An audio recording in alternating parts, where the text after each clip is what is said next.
Hi everybody, I'm Dennis Daly. I spent 20 years with United Press International, most of it with the old UPI Radio Network.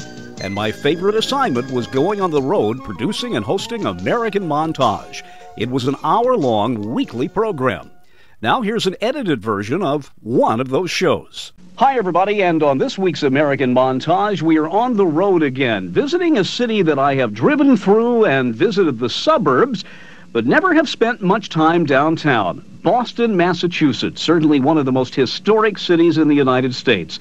When I knew I was taking American Montage to Boston, I tried to figure out the one good program I could bring back with me, and suddenly I was reminded of the poem that included the lines, "One if by land, two if by sea." For it was in the tower of the Old North Church that a man named Newman hung two lanterns signaling across the waters to Paul Revere that he should make his midnight ride, or so the tradition goes. The Old North Church is a splendid, wonderful, spiritual kind of place with creaking wooden floors, colonial architecture, of course, but it is alive. There is a wonderful spirit there. It functions as a church 7 days a week, but also as a museum to one of the most important events in the history of America. Father Robert W. Gollage is the pastor, the vicar, if you will, of the Old North Church, and we walked around that splendid, splendid building and talked about the past, the present, and the future. I think, first of all, you notice that around the community there are 4- and 5-story brick apartments. It's solidly that here in the community today. These buildings were built somewhere between 1890 and 1910, 12, 15, in that period. So it was just at the beginning of this century that the architecture or the housing in the community changed. There would have been, we have one building on the grounds just behind us that is the oldest brick residence in Boston, and it was built in 1715, and it's we still use it. We have an apartment in it, and we use the 2 floors for meetings, and so kind of a parish house. However, in the early 18th century, when this church was built, the community was essentially English. It was the part of town where people were building their homes overlooking their warehouses and wharves. In other words, it was the people connected with the commerce of the town.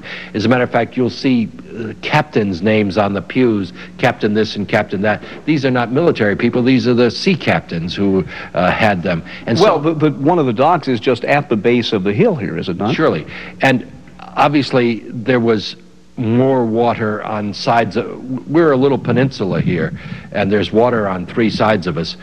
And I think there has been filling in so that there's more land today than there would have been in the 18th century.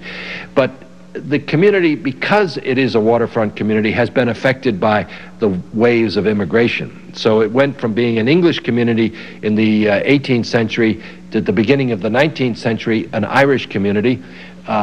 People, you know, when you're strange, you get off the boat and you get a room right there.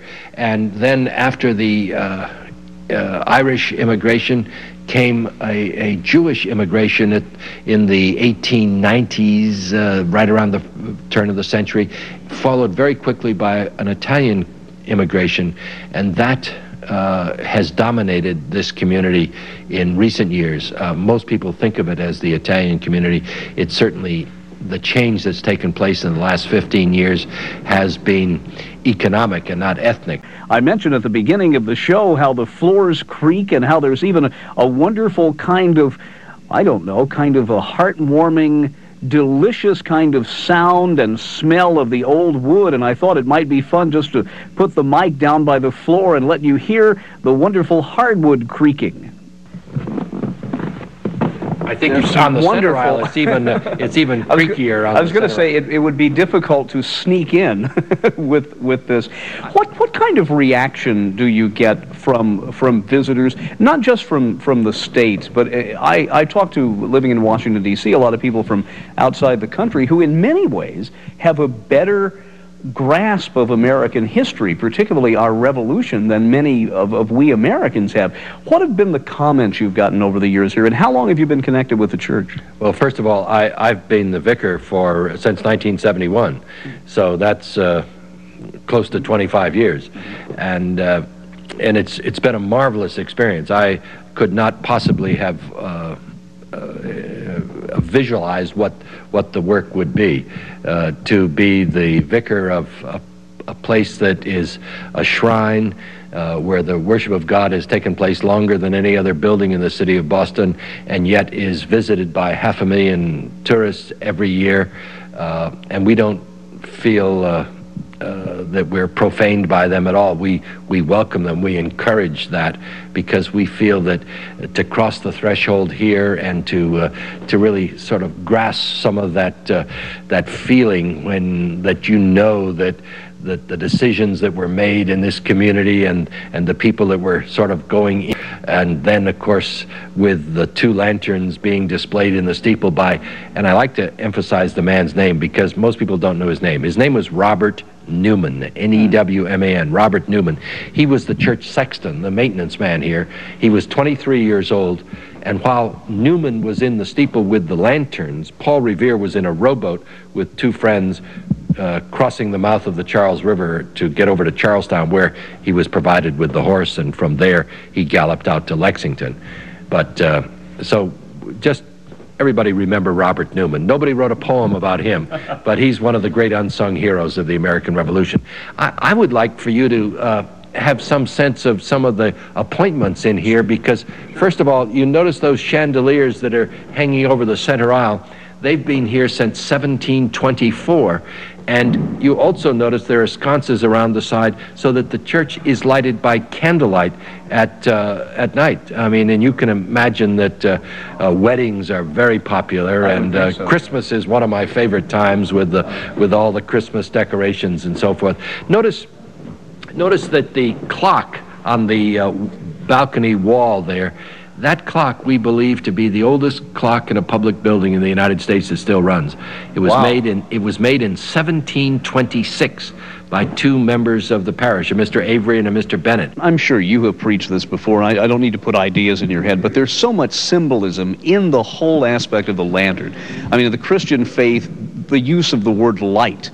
Or you go back to Genesis, in traditions where there is the candle lighting. I mean, here as we approach Easter, many churches will start completely dark, and there'll be the new fire or the new candle lit, and then it will spread out. But it would seem that what Newman did, the lighting of that candle, was such an opening to the revolution, but yet it wasn't a gunshot. No. It wasn't anything in a horrible sense of the word. It was not only symbolic, but it was something that every man could have done. Somebody who didn't fire a musket could have certainly lit a lamp. That's right, and we say that it was that light that sparked the sort of the people to demand their God-given rights to be free in thought, word, and speech, you know. I mean, so that it was a kind of a Pentecostal, if you will, flame that burst on the scene. Well, now, when you had the president here and you did that, as you say, it must have been a very moving experience. Yes, we were live on television that night, and it really was. And it set a very good tone for the bicentennial, and it was redone in lots of different places.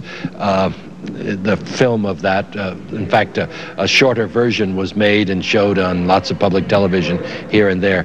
That was in 1975, and the next year, on July 11th, 1976, in other words, the 4th of July came on the Sunday in 1976, the 200th anniversary of the Declaration of Independence. The next Sunday, July 11th, Her Majesty Queen Elizabeth II and Prince Philip arrived in Boston on that first Sunday in our 3rd century, and their first stop here in Boston was to attend services at Old North Church, the place where the revolution began. It's just a dream come true to cross the threshold of Old North Church. And there you have it, another edited episode of one of the American Montage programs prepared for the UPI Radio Network back in the 1980s and 90s. I'm Dennis Daly. Thanks for listening. Thanks for going with me this week. And check YouTube for more American Montage programs.